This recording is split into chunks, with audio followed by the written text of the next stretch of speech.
Globally, real estate has slowed down. There's no way to deny it any longer. We are seeing this in many major cities. Look at one of the biggest bubbles on earth, Vancouver. Even they have experienced a pronounced slowdown larger than 2009, with the constant threat of interest rate increases either by central banks or by the commercial banks themselves. People already can't afford any more increases. But don't worry, the government will save you. You came here for the truth, so let me unveil that for you. Of course, you will not be rescued. They only do that for their friends on Wall Street. Today, we're going to get into the real estate situation. We're going to look particularly in the United States as well as Canada. I want to take you down a road that will not be portrayed to you in the mainstream. So let's begin by taking a look at this. The national housing slowdown is spreading to markets like Las Vegas and Phoenix, where prices still haven't reclaimed their pre-crisis peaks.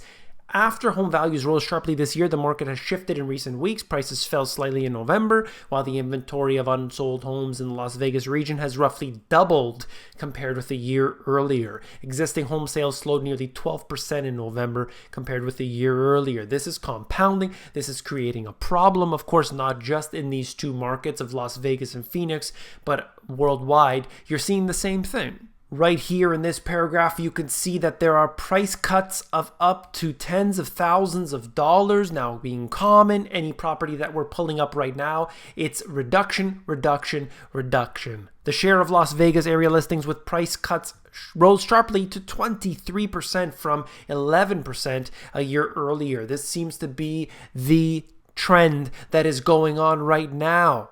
Looking at Seattle and Denver, you'll look at where they were a few years ago. Yes, the prices have increased. I'm not denying that. But what I'm trying to acknowledge is that there's a slowdown, and that happens to correspond with the quantitative tightening program of the Federal Reserve, other central banks doing the same thing. So let's move on to the next one.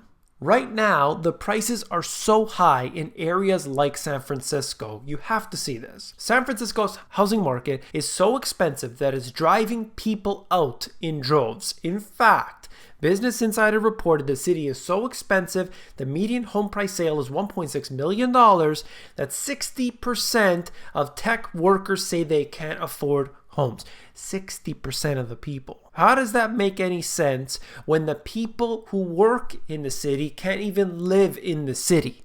How are people going to be able to survive like this? Well, what do? They take it to the streets. They have to sleep in tents. They have to sleep in their cars. They sleep in their RVs. They live in dormitory style buildings. Does that sound like a wonderful future? One that is built on prosperity? Of course not. That's not what's happening right now. And you see that what do? They increase the minimum wage to $15 an hour. Doesn't do a single thing. It does not help the public as a whole. You need to fix the root cause of these problems, and that is the central banks. So that's basically what this article is talking about, and I didn't want to segue too much, but I just wanted to show you how expensive things are right now, and they have to come down. The prices have to drop significantly. It's not that people aren't getting paid enough. It's that these things cost too much. Everything. It's food, it's energy, it's housing, it's everything all in line. Flipping houses flops in the third quarter as returns fall to a 6-year low. So this is one article about that, and you can see the chart that correlates to this, just showing you right now number of homes flipped change from a year earlier into the negative territory. You're seeing that right here. This happens to be just one example of many that are showing us that the whole real estate game is not what it was just a few years ago. We're turning the page over to Canada and Vancouver in particular. And this happens to be a report from Soretsky Real Estate. I'm going to give you some of the charts from that. I'm going to show you the details of it, and I'll bring it to you as quick as I can. This is the Vancouver detached sales price using a 3-month average. You can see where it has come off that peak. It was nearly $3 million. It came down, it went back up. But now today we are at the level of what appears to be 2.4 or so. I'll give you the numbers in just a second if I can. But showing us that the prices have definitely come off the top, and this is the more significant drop. most significant drop that we've seen since 2009. Actually, it's worse than that. Looking at this chart here, average price per square foot in Vancouver. So on a per square foot basis, this has also declined. So you need to see it on as many levels as you possibly can to get a full picture. You don't want just one statistic as they do in the mainstream media. They give you the unemployment rate. And then you think that this is obviously meaning, look, if there's a 3.7% unemployment rate, subtract that from 100%, this is what you get for your employed people. No, it doesn't work like that. You need to actually see the civilian labor force participation rate, and that's how you get those numbers. But anyway, not to digress. City of Vancouver detached house sales in November. This has declined yet again. We haven't seen it this bad since the financial crisis. Now, while the prices didn't get hurt in the areas like Canada and Australia and New Zealand during the financial crisis, like they did in the United States, things did slow down. We saw that because people were unsure. Is it going to affect us? I don't know what's going to happen. So the sales slowed down for a bit and then things picked up again. So that's what occurred. This time around, will it be the same thing? Will we have a slowdown? Well, we've already seen the prices come down quite a bit. So we'll see if that is a continued trend. Total condo inventory for November has picked up dramatically. This, of course, is always going to fluctuate, as you can see on this chart right now. But just wanted to give you an idea how that was declining over and over again from basically looking like 2014 into all the way into early 2018. Happens to coincide with the quantitative tightening policy and the global slowdown that we've seen. Now, looking at the detached prices, this chart here, if you want to pause the video, basically just gets into all of the details of everything from the number of sales, the number of new listings, and look at the right-hand side. The percentage change over the last year shows you a lot of negatives, and where you see the positives is months of supply and average days on the market. We are seeing those numbers rising very high. The inventory is not a good sign because it's building up right now. Number of sales here shows us a 32% decline, and that's never a good thing if you're in the industry, if you're hoping that this is going to be a boom forever and ever more, but it doesn't work like that. Now, while the prices, if you look at them, we're seeing right here in November of 2018, $2.5 million.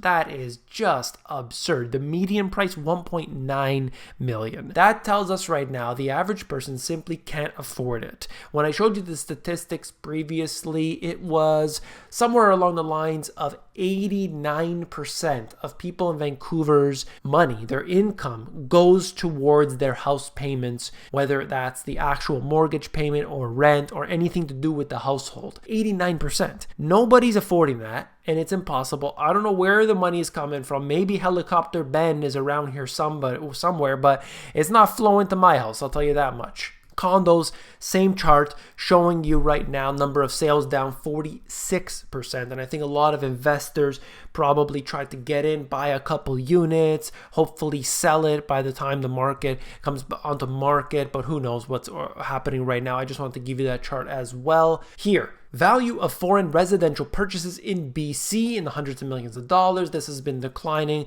since they put the rule in to try and mitigate some of the increases caused by the purchases of foreign buyers. However, they can always set up a corporation. There's ways to funnel the money around, but this is the stats we have, so we use what we can get, okay? And then we're looking at this. Vancouver home sales, January through November. You'll look at this, seeing a massive decline that has occurred right here. The amount is more than half of where it was just a few years ago. And if you remember what I have suggested to you countless times, it's that if housing prices get too high, you're going to have an increase in bankruptcies. I've been laughed at, I've been ridiculed, I've been called every name in the book, and now I have the statistics to prove my point. Increase in Canadian bankruptcies as interest rates bite. I said this countless times. Why? Because I'm such a genius? No, not even close. I look at the information and I present what I find. That's it.